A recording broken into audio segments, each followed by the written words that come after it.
นรกดิรัจฉานอสุรกายอย่างใดอย่างหนึ่งแต่รับสั่งว่าผ้าที่บริสุทธิ์หมดจดเมื่อช่างย้อมนำมาหย่อนลงในน้ำจะเป็นสีประการผ้านั้นก็จะมีสีสวยงามมีสีสดนั้นเป็นเพราะเหตุอะไรเพราะว่าผ้านั้นบริสุทธิ์สะอาด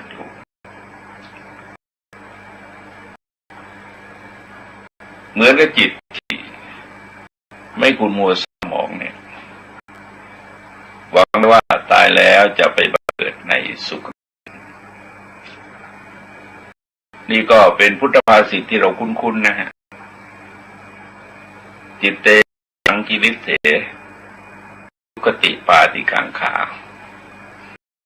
เมื่อจิตเศร้าหมองหวังได้ว่าตายไปแล้วจะบังเกิดในสุคติจิตเตสังกิริเถสุคติปาติกังขาเมื่อจิตไม่เศร้าหมองก็หวังได้ว่าตายแล้วจะไปบังเกิดในสุคติได้รับสั่งภิกษุทั้งหลายก็เราใดเป็นเครื่องเศร้าหมองของจิตจากนั้นก็ส่งแสดงกิเลสประเภทที่เรียกว่าอุปกิเลสอุปกิเลสนั้นเป็นสิ่งที่สอดรับกับพระพุทธธรรมรัตที่เราก็คุ้นๆกันในสังคมไทยที่พระพุทธเจ้ารับว่า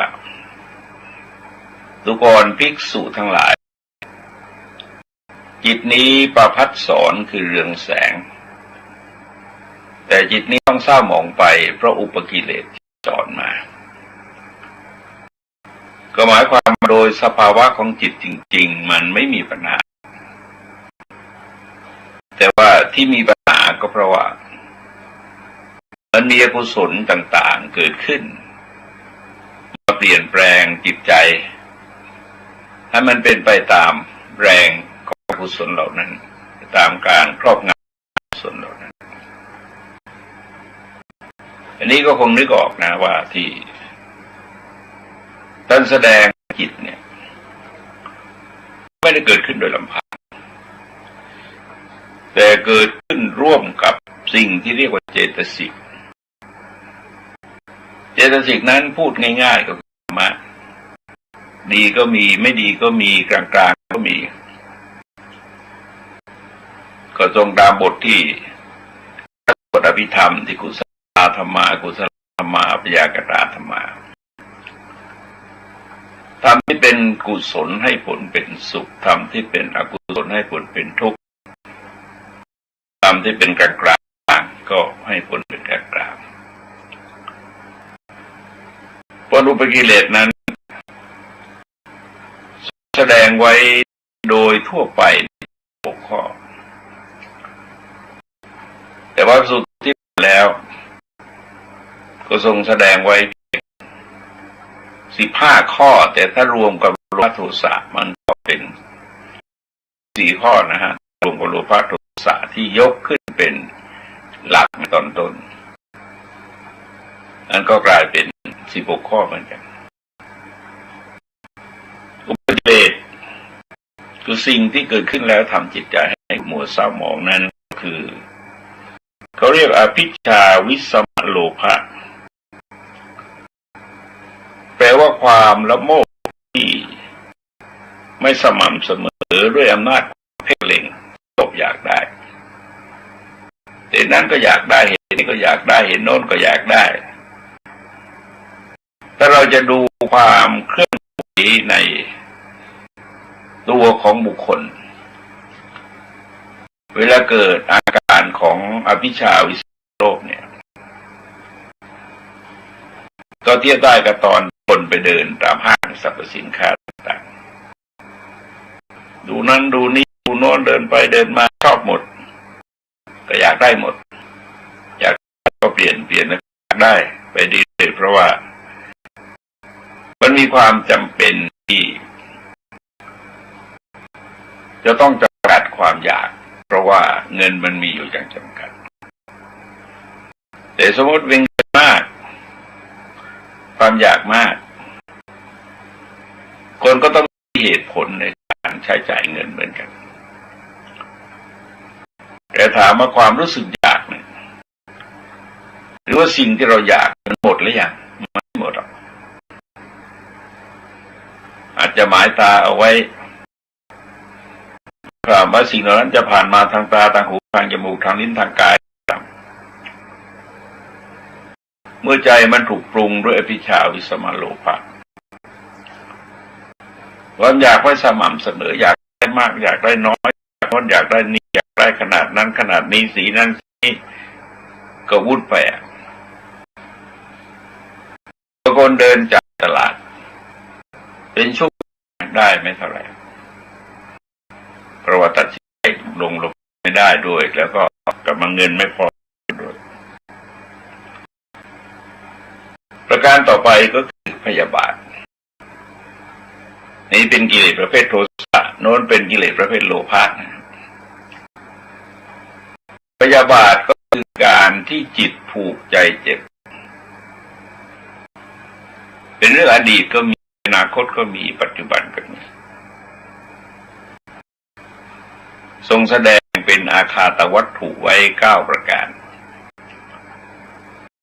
บางทีก็ทรงแสดงไว้10นะ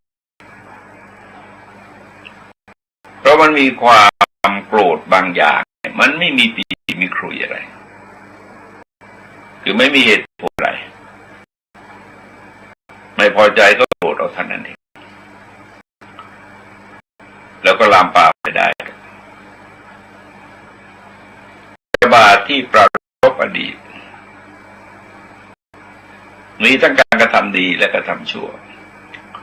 เพราะพื้นฐานจิตใจของเรามันจะมียินดียินร้ายเป็นฐานอยู่หมายความว่ากับคนมันก็มีความยินดียินร้ายทีนี้เมื่อปรารภเหตุการณ์ซึ่งเกิดขึ้นมาในปัจจุบันแล้วเรื่องนั้นมันผ่านไปก็เป็นเรื่องอดีตไปแต่ก็ไม่ตราประดับใจดันดีบ้างดันไม่ดีบ้างบางทีก็คนนั่นแหละคือคนที่เราชอบกับคนที่เราไม่ชอบอาจจะทำดีก็ได้ทำไม่ดีก็ได้ไม่ใช่ต่อเราอะนะคือทำดีก็ได้ทำดีก็ได้ก็ภูมิใจเจ็บว่าผู้นี้ได้เคยทำอันตรายต่อเราผู้นี้ได้เคยทำอันตรายต่อญาติพี่น้องของเรานั้นแสดงว่ากรณีที่เขาทำไม่ดีต่อตนเองและต่อญาติพี่น้องของตนแต่บางกรณีเขาก็ทำความดีต่อคนที่เราไม่ชอบมันเป็นความรู้สึกประเภทที่เรียกว่าความโกรธที่เกิดขึ้นจากความโกรธหมายความเป็นจริงๆเราก็โกรธคนโน้นแต่พอดีคนนี้ไปทำความดีกับคนโน้นไม่ชอบคนนี้เลยแต่ถ้าเขาทำความดีกับญาติพี่น้องของเราทำความดีกับเราก็ชอบนะนั้นแสดงอาการของความยินดียินร้ายเนี่ยมันเอาก็จริงมันเอานิยายไม่ได้เหมือนกันคือเอาเหตุผลอะไรไม่ได้เพราะอะไรเพราะว่าเป็นเรื่องอารมณ์เหมือนกันประการต่อไปก็คือโกฏะเป็นกิเลสประเภทโกรธเหมือนกันกิเลสประเภทโทสะเหมือนกันเป็นความรู้สึกกระทบกระทั่ง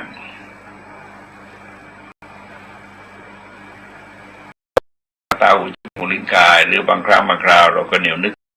กขึ้นมาเองแล้วเกิดความโกรธขึ้นนี่ความโกรธเหล่านี้เมื่ออยู่นานไปเนี่ยกลายเป็นพยาบาทจะปรารภปัจจุบันคนนี้กำลังทำอันตรายต่อเราคนนี้กำลังทำอันตรายต่อญาติพี่น้องของเราคนนี้กำลังทำสิ่งที่เป็นประโยชน์เกื้อกูลเราสักสูเราหรือบางทีก็อนุมานเอา นี่พยาบาทอนุมานเอาว่าคนนี้อาจจะเป็นอันตรายต่อเราต่อไปคนนี้อาจจะเป็นอันตรายต่อญาติพี่น้องของเราต่อไปคนนี้อาจจะเป็นประโยชน์เกื้อศัตรูเราความโกรธก็กระโดดไปเป็นพยาบาทมันฆ่าอยู่ในใจแล้วอุปนาหะคือความผูกโกรธเป็นความโกรธนั่นแหละว่ามันทิ้งช่วงอยู่คือแทนที่จะดับไปในระยะไกลๆ2 วัน3 วัน4 วันเป็นเดือนเป็นปีก็ยังผูกใจเจ็บอยู่อันนี้เราจะเรียกว่าเป็นพยาบาทก็ยังไม่ถึงกับพยาบาทแต่ก็เรียกว่าผูกโกรธผูกใจเจ็บก็มีกำหนดด้วยความยินดียินร้ายเหมือนกันนั่นแหละเช่นว่าเขาทำไม่ดีต่อเราเขาทำไม่ดีต่อญาติพี่น้องของเราเราก็ผูกโกรธเข้าไว้ระยะหนึ่งต่อมาก็จะลืมไปแต่บางทีก็ทำความดีต่อคนที่เราชอบเราก็ผูกโกรธได้ระยะหนึ่งแต่ไม่นานนะพยาบาทก็จะนานกว่าอาฆาตกับพยาบาทนี่อยู่นานปนาหะเขาก็ไม่นานแต่ก็หลายวันมากกว่าโกรธประการต่อไปมักขะคือลบหลู่คุณความดีของบุคคลอื่นคุณความดีของบุคคลอื่นก็มี2 อย่างก็คือความดีที่เขามีเป็นปกติวิสัยของเขาพอเราเกิดริษยาบ้างเราไม่ชอบเขาบ้างเรากลัวก็จะดีจะเด่นจะดังเวลาจะต้องพูดถึงเราก็ต้องมีข้อแม้ใดอย่างหนึ่งเพื่อจะบั่นทอนไอ้สิ่งดีงามเหล่านั้นของเขาออกไปหรือลดให้มันต่ำลงอย่างในกรณีที่ยกตัวอย่างว่าคนระดับนายกรัฐมนตรีในประเทศไทยเรานี่27 คนแล้วไม่มีใครที่ได้รับการสรรเสริญโดยส่วนเดียวคือบางทีก็หาก่อนอะไรท่านไม่ได้เอารูปร่างบ้างเอาบุคลิกบ้างเอาผิวพรรณบ้างอะไรมาเป็นข้อแม้ที่จะบั่นทอนความดีของท่านทั้งที่เราประรบเรื่องความดีแต่ว่าจริงมันไม่มีเรื่องที่จะบิดเบือนความดีก็ไปเอาจุดด้อยอื่นๆมาเกี่ยวข้องมันไม่เกี่ยวกันเลยนะฮะแต่ว่าจะเป็นผ่านมันคิดไปได้อีกประการหนึ่งเขามีคุณูปการต่อเราเป็นปู่ย่าตายายเป็นครูบาอาจารย์เป็นผู้เคยสงเคราะห์อนุเคราะห์เราเคยพึ่งพาอาศัยเขาแล้วก็ไม่สำนึกถึงคุณความดีว่าท่านเคยมีอุปการคุณกับเรามาในการก่อนหมายความว่าท่านดีส่วนตัวท่านเราก็ลบหลู่คือลดให้มันน้อยลงไปกลัวท่านจะเด่นกว่าเราท่านมีความดีต่อเราเราก็พยายามปฏิเสธพยายามลืมเลือนเรื่องอกตัญญูนี่ก็ไม่ต้องพูดมันเยอะเหลือเกินคือสมมติว่าหมอดูจะทำนายว่าคุณเนี่ยทำคุณกับคนไม่ขึ้นเนี่ยถูกทุกคนเนี่ยถูกทุกคนเลยทำนายใครก็ได้เพราะว่าคนที่ลบหลู่คุณความดีของบุคคลอื่นไม่สำนึกถึงคุณความดีของบุคคลอื่นบางทีอาจจะคิดว่าเรื่องน้อยอะไรต่ออะไรเนี่ยนี่อยู่เยอะและจิตใจเหล่านี้ลองสังเกตว่ามันจะมีความกระด้าง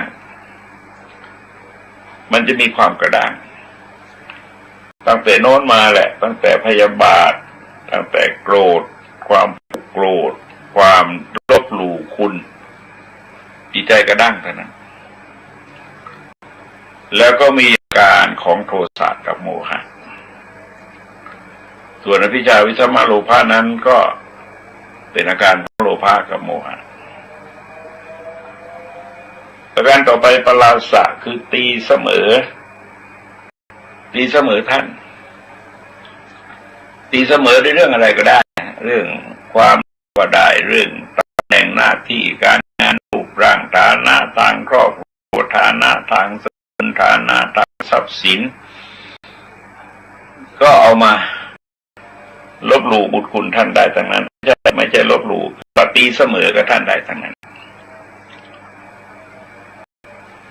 โดยเฉพาะอย่างยิ่งคือการพูดกลับหลัง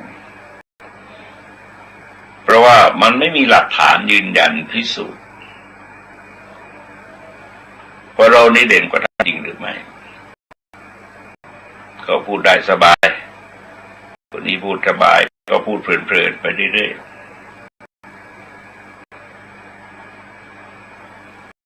ทีนี้ข้อต่อไปเนี่ยคืออิสาเนี่ยเราไม่ค่อยคุ้นนะฮะภาษาไทยก็ยังสงสัยอยู่เหมือนกันทำไมเราจึงไปเรียกอิจฉาตอนนั้นอิจฉามันเป็นโลภะนะฮะอิจฉาแปลว่าความปรารถนาอิสานั้นแปลว่าริษยาเป็นสันสกฤตเรียกว่าริษยาคือเห็นคนอื่นได้ดีแล้วทนอยู่ไม่ได้เป็นอาการทำงานร่วมกันของกิเลส3 ตัวก็คือไม่ชอบในตัวคนแต่ก็อยากได้ในสิ่งที่เขาได้แล้วก็โมโหในด้านเหตุผลเพราะใครจะได้อะไรมันก็มีเหตุให้ได้จึงจะได้ถ้าไม่มีเหตุได้มันก็ไม่ได้แต่พอเราไปริษยาเขาถูกความโลภครอบงำถูกความโกรธครอบงำก็ทำให้คนเป็นคนคิดที่ไร้เหตุผลไปแล้วก็กลายเป็นความริษยา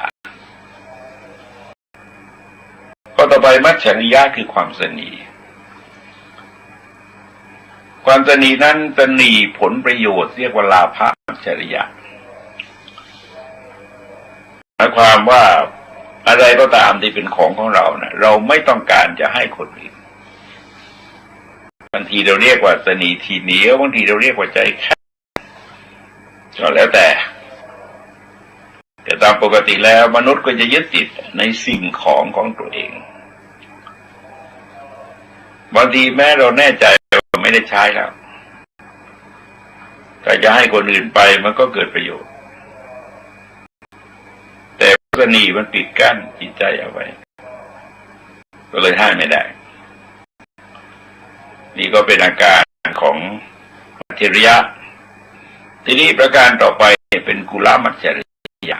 คือสนิสกุลสนิสกุลนี้มีหลายนัยหนึ่งก็ถือว่าตระกูลตัวเองเป็นตระกูลที่สูงส่งไม่ควรจะเกลื่อนกลัวกับตระกูลบางสกุลอย่างพวกคนรวยกับคนจนอย่างเงี้ยคนกรุงกับคนบ้านนอกอะไรเนี่ยก็จะมีความรู้สึกอย่างนี้อยู่ประเทศไทยเราไม่ต้องปฏิเสธหรอกเรามีอาการอย่างนี้อยู่เยอะหมายความว่ากดคนอื่นไว้ในที่ต่ำแล้วก็เทิดตัวเองไว้ในที่สูงเห็นว่าเสียศักดิ์ศรีที่จะคบหาสมาคมจะพูดกับคนเหล่านั้นอย่างระบบในอินเดียนี่ชัดเจนเลยปัญหาเรื่องการแต่งงานเนี่ยชัดมากแสดงออกมาชัดมากพวกกษัตริย์พวกพราหมณ์ก็จะตนีตระกูลตัวเองไม่ยอมไปยุ่งเกี่ยวกับบุคคลอื่นที่เขาเล่านี่ว่าอเมริกาเนี่ยท่านเป็นคนวรรณสูตรเป็นด็อกเตอร์เป็นปริญญาเป็นคนที่ร่างรัฐธรรมนูญของอินเดียที่ใช้อยู่ในปัจจุบันแล้วก็เป็นรัฐมนตรีสมัยเนรู ท่านต้องการอะไรก็ท่านไม่รู้แล้วตัวว่าไปแต่งงานกับนางพรามณีก็ปรากฏว่าท่านตายในวัยที่ไม่ควรตายมีคนคนหนึ่งเชื่อว่าถูกวางยาเบื่อวางยาพิษฆ่าก็โดยพวกพราหมณ์นั่นแหละคือไม่ยอมให้ไปแต่งงานกับคนวรรณสูตรเพราะว่าลูกความเชื่อของเขานะให้เป็นจันทานแต่วันนี้คนจันทานอินเดียก็โดยอาศัยเรื่องอเมริกานี่แหละก็นำปฏิญาณเป็นพุทธครั้งแรกเนี่ยตั้ง4-5 แสนนะฮะแต่เวลานี้ก็ขึ้นไปเลขที่สำรวจการเป็นการภายในก็ตก100 กว่าล้านแล้วแต่ว่าตามปกติสังคมอินเดียเนี่ยมันแสดงตัวฝักใฝ่ศาสนาได้ศาสนาหนึ่งยกเว้นอิสลามกับอิสลามเชนนะฮะและฮินดูแล้วก็ซิกใจลำบากเชนนี่เขามีอิทธิพลในทางธุรกิจทางการเงินทางอำนาจไม่ใช่ในทางวิชาการซิกนี่เขามีอิทธิพลทางเศรษฐกิจแล้วก็ทางตำแหน่งทางการทหารมีนายทหารมีนายพลใหญ่ๆเยอะที่เป็นซิกแล้วเขาก็เป็นนักรบด้วยตอนแม้คนก็จะไม่มากแต่ว่าใครไม่กล้าแย้มหรอกตอนชาวพุทธเองนี้ถึงแม้จะมากที่จริงก็มากกว่าซิกนะแต่ก็ไม่กล้าแสดงส่วนใหญ่ส่วนหนึ่งไม่ใช่ส่วนใหญ่ยังไม่กล้าแสดงตัวเพราะอะไรเพราะว่าสังคมมันยังมีมัจฉริยะความสนิทสกุลอยู่เยอะไม่ยอมเข้ามาสมาคมไม่ยอมเข้ามาสมาคมไม่ยอมเกี่ยวข้องกันแต่ก็ว่าเป็นความคิดที่ดีคือปลดปล่อยตัวเองให้รอดพ้นจากพันธนาการของกฎกติกาที่ฝ่ายผู้มีอำนาจเนี่ยสร้างขึ้นก็คือพวกพราหมณ์กับกษัตริย์เนี่ยสร้างขึ้นแต่ว่าตัวเขียนเรื่องเนี่ยคือพวกพราหมณ์แต่กษัตริย์ท่านก็ได้ฐานะนะฮะคือเป็นเหนือวรรณะทั้งหลายการถือระบบวรรณะมันก็มีสืบต่อกันมาจนถึงปัจจุบันแล้วก็ต่อไปก็คือตนีที่หวงที่อยู่เรียกว่าอาวาสมัจฉริยะคือหวงที่อยู่สนีที่อยู่ไม่ต้องการให้คนอยู่อาศัยวันก่อนจะเข้าพรรษาแล้วนะวันที่รู้สึกจะเป็นวันพฤหัสที่23ที่22กรกฎาคม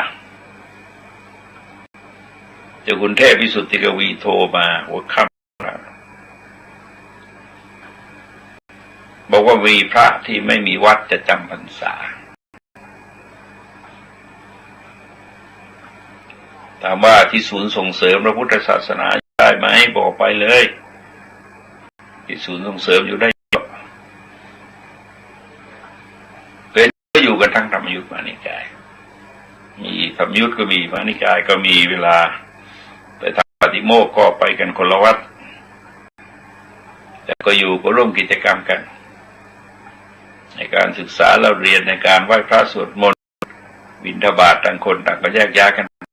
จะอยู่กันได้จะไม่แปลกอะไรสิ่งอะไรที่ยังเป็นจารีตนิยมก็ปล่อยไปอย่าให้เป็นจารีตนิยมไปแต่เราก็ต้องตระหนักถึงว่า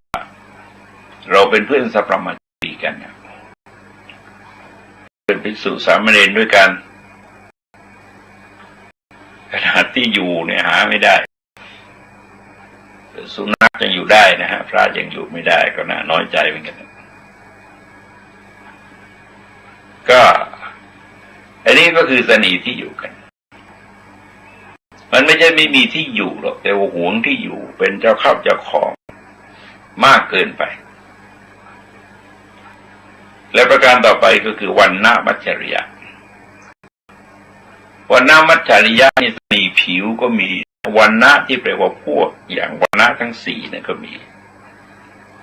หรือวันณะคือความดีก็มีจะมีหลายความหมายแต่อย่าลืมว่าพวกนี้มีการสนิทกันทั้งนั้นอย่างพวกผู้หญิงนี่เราลองสังเกตว่าแม้เธอจะกรรมกรตามจะปิดหน้าปิดอะไรโผล่ในดวงตาทำงานห่วงผิวยอมร้อนทนร้อนขอให้ได้รักษาผิวเอาไว้เท่านั้นเองเดี๋ยวก็ธรรมะมัจฉริยะจนมีธรรมะสนิทความรู้ที่จะแนะนำสั่งสอนแก่ผู้อื่นโดยสมัยโบราณเนี่ยชัดเจนคืออาจารย์จะหวงความรู้เอาไว้ความรู้เป็นนั่นมากที่มันตายหายไปจากโลกเพราะว่าอาจารย์รู้คนเดียวไม่ยอมถ่ายโทษให้ใครผู้พ่ออาจารย์ตายก็จบเราลองนึกดูธรรมะมัจฉริยะนี่ถ้าเทียบถึงสมัยของจีนสมัยฮูโตสมัยสามก๊กนะแล้วก็สมัยพระพุทธเจ้าคือหมอโกมารพัฒน์สองท่านนี่เป็นหมอเทวดาหมอชิวนี่โอ้อันนี้ยังเอาเสมอท่านยังไม่ได้นะฮะความสามารถในการรักษาโรคหมออุโตนั้นก็ถูกฆ่าเถอะก่อนถูกจองจำถูกสั่งจองจำก็เลยก็ไม่ได้เผยแพร่ความรู้มาหมอชิวก็ไม่มีคนถ่ายแต่ดูแล้วก็ไม่น่าจะหนีหรอกแต่ว่ามันอาจจะไม่มีใครที่สามารถเข้าถึงอย่างที่ท่านเข้าถึงวิชาแพทย์เหล่านั้นในที่สุดมันก็หายไปคนก็ต้องเริ่มค้นคว้ากันใหม่เป็นลักษณะของการเสแสร้งหลอกลวงทำเล่ห์อะไรโดยประการต่างๆเรียกมารยาภาษาสันสกฤตมารยาเราก็เรียกว่ามายาบางทีเป็นชื่อธิดานะนี่เป็นชื่อกิเลสอย่างพระนางสิริมหามายาเนี่ยที่จริงท่านมายาแต่เราก็กลัวตีความเป็นมายาก็เลยก็ใส่สิริมหามายาไปเลยสิริสุโธธนะใส่เข้าไปนี่ในความหมายของอินเดียก็ไม่ได้ลึกที่จริงก็ถ้าเป็นชายก็หมายถึงนายนะถึงมิสเตอร์นั่นเองก็คือสีปัจจุบันเราเรียกสีมารยาเนี่ยมันจะเรียกว่ามารยาร้อยเล่มเกวียนคือนึกไม่ทันหรือลึกไม่ทันเข้าใจยากคนแต่ละคนพร้อมมารยาด้วยกันทั้งนั้นจะมีมากหรือมีน้อยจะแสดงไม่แสดงนะก็อีกเรื่องหนึ่งเพราะว่ากิเลสเหล่านี้มันปรุงจิตคนด้วยกันสาเถยะโอ้อวดตัวเองบางทีตัวเองไม่มีดีจะอวดก็ไปเชื่อมโยงตัวเองกับคนอื่นพูดนำไปชนคนที่เด่นๆนะฮะของเราเนี่ยเอามาเชิดชูไว้เห็นว่าเราไปเชื่อมโยงไปเกี่ยวข้องกับบุคคลเหล่านั้นแล้วก็พูดถึงญาติที่มีทรัพย์สินเงินทองมากหรือว่าครอบครัวตัวเองที่มีทรัพย์สินเงินทองมากหรือว่าญาติพี่น้องที่มีตำแหน่งหน้าที่การงานใหญ่โตอะไรต่างๆคือว่าเอามาอวดคือโหนคนอื่นเขาอะโหนคนอื่นเขาเพื่อมีการอ้างอิงใกล้ชิดกับคนนั้นคนนี้คนโน้นเวลนี้มันก้าวหน้าไปเยอะแล้วคือในกิจกรรมที่คนมากๆเนี่ยพลุกพล่านอยู่กันมากคนบางคนก็ใช้ในแนวมารยาทอวดก็ไปยืนข้างหลังท่านผู้นั้นหรือยืนข้ ท่านผู้นั้นแล้วก็ให้สัญญาณพรรคพวกเสียถ่ายภาพเก็บไว้เอาเป็นเรื่องมือหากินได้เยอะคนใกล้ชิดคนใหญ่คนโตคนที่สังคมก็ยอมรับสถานภาพของท่านผู้อ้างเป็นคนใกล้ชิดคนนั้นคนนี้มีรูปถ่ายอะไรต่ออะไรเรียบร้อยปัจจุบันในก้าวหน้าได้เยอะนะ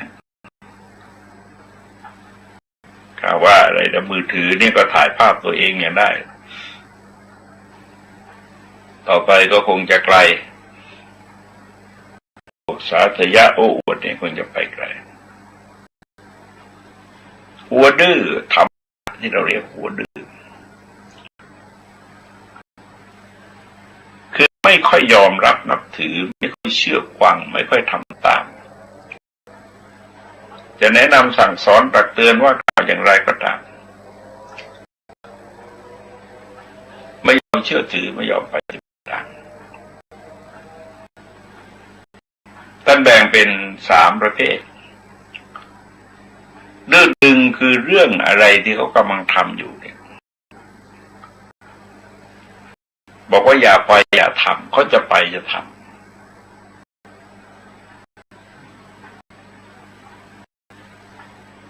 ดื้อด้านไม่ให้กินไม่ให้เที่ยวไม่ให้อะไรต่างๆเราก็ทำเฉยทำไปเรื่อยๆ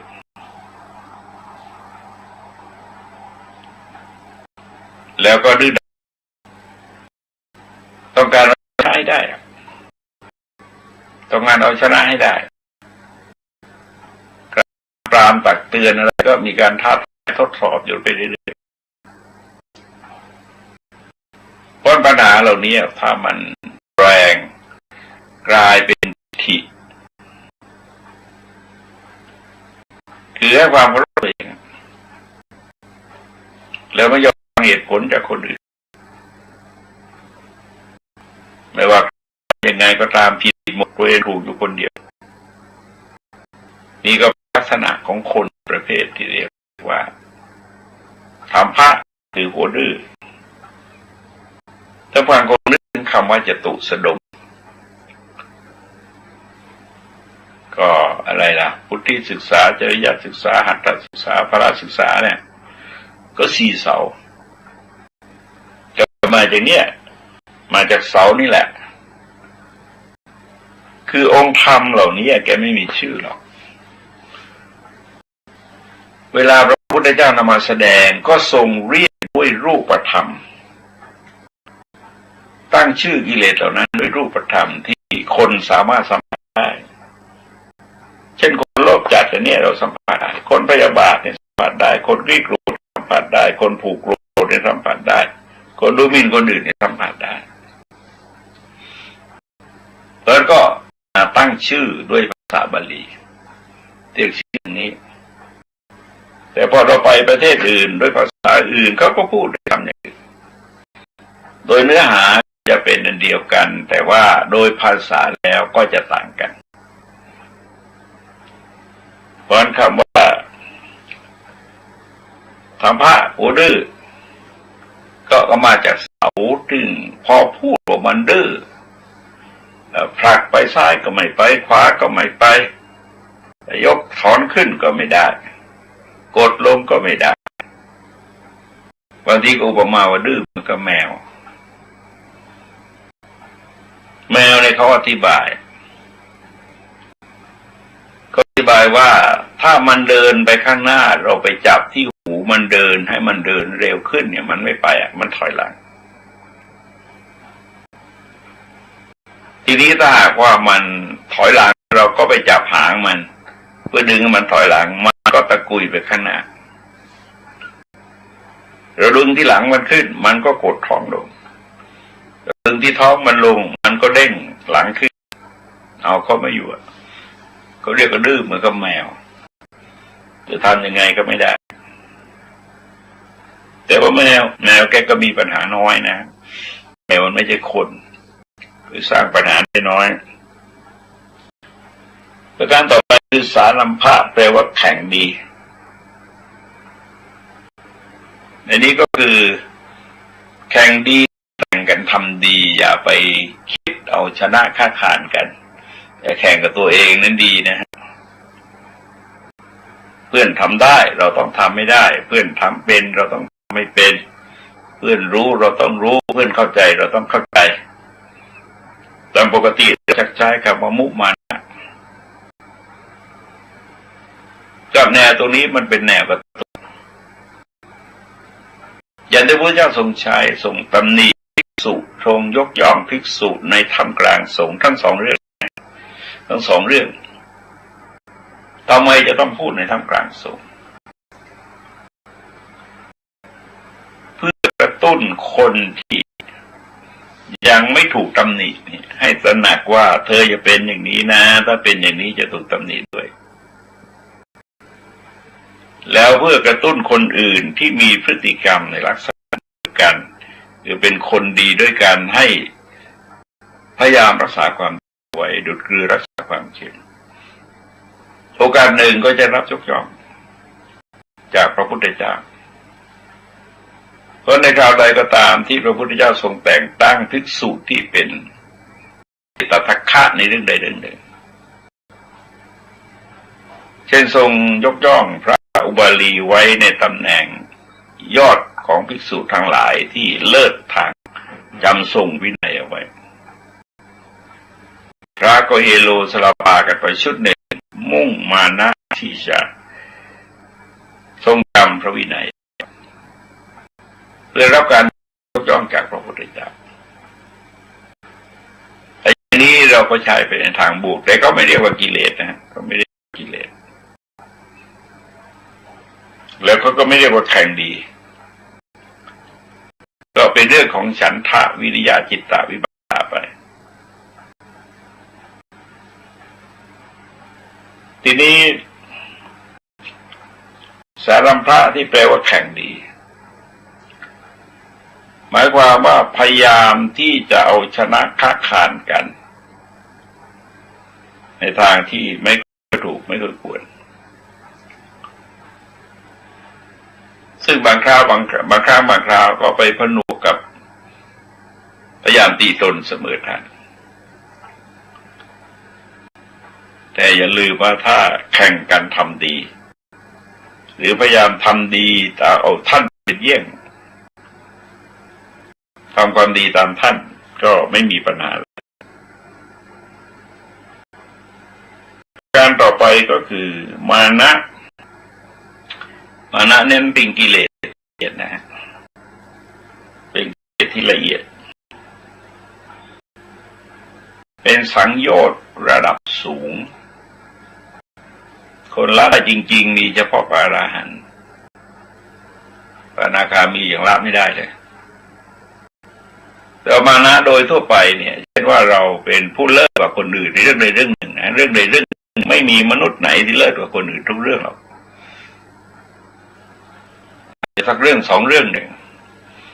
เพียงแต่เรายังหาคนที่เสมอเราเลิศกว่าเราไม่เจอนั่นเองเพราะเราจะเลิศไปเสียทุกสิ่งทุกอย่างมันไม่มีแล้วก็เลิศกว่าคนอื่นจริงๆที่จริงไม่มีที่จริงไม่มีเพียงแต่ว่าในแวดวงคนที่เรารู้จักไม่กี่คนเราได้ยับยั้งร่องมาเลิศกว่าคนอื่นก็ทำนองคล้ายๆกับประกวดนางสาวไทยอะไรนางงามโลกหรือว่างามจักรวาลอะไรต่างๆก็ที่จริงไม่จริงเท่านั้นคนเยอะไปจะเป็นประกวดไม่กี่คนเองเราจะรู้ได้ยังไงว่างามที่สุดในโลกงามที่สุดในจักรวาลเอาจักรวาลเนี่ยประกวดในโลกเดียวแต่นั้นเองจะเรียกว่าจักรวาลไงดาวดวงเดียวจะเรียกว่าจักรวาลมันก็ต้องประกวดมนุษย์ต่างดาวด้วยแต่นี่ก็เป็นโวหารของชาวโลกที่เพลินๆนะฮะพูดเพลินๆแต่เราไม่คิดถึงปัญหาข้อเท็จจริงว่าไม่จริงเลยสักข้อนึงเพียงการกิจกรรมของคนกลุ่มหนึ่งเท่านั้นเองแต่เวลาตั้งชื่อเนี่ยไปคล่อมความรู้สึกนึกคิดของคนอื่นแล้วคนก็ไม่อยากจะต่อล้อต่อเถียงก็คล้อยตามไป แล้วก็กลายเป็นคลื่นกระทบฝั่งแต่ถ้าเรามองถึงข้อเท็จจริงแล้วมันไม่มีความจริงเพราะมานะเนี่ยบางทีเราเลิศกว่าเขาในด้านใดด้านหนึ่งเราก็คิดว่าเราเลิศกว่าเขาพอเลิศกว่าเขามันชักจะเลิศมากไปหลายเรื่องไปแล้วก็กลายเป็นปัญหาก็อาจจะนำไปสู่การดูหมิ่นท่านแล้วก็อีกอย่างหนึ่งเราเลิศกว่าเขาจริงแต่เราไปตีว่าเราเสมอกับเขาเราเลิศกว่าเขาแต่เราไปคิดว่าเราด้อยกว่าเขา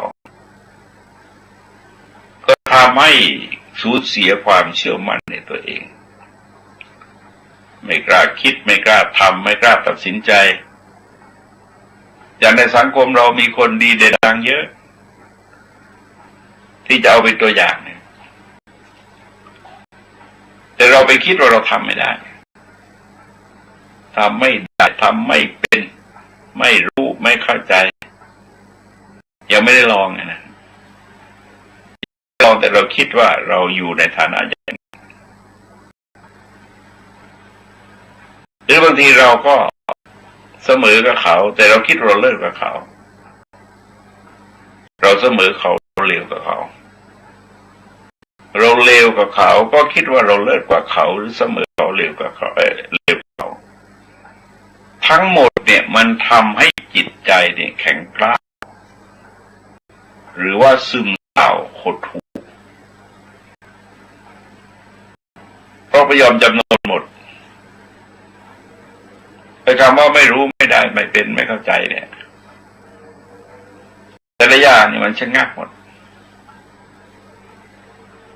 เพราะคนไม่เชื่อมั่นในตัวเองไม่เคารพตัวเอง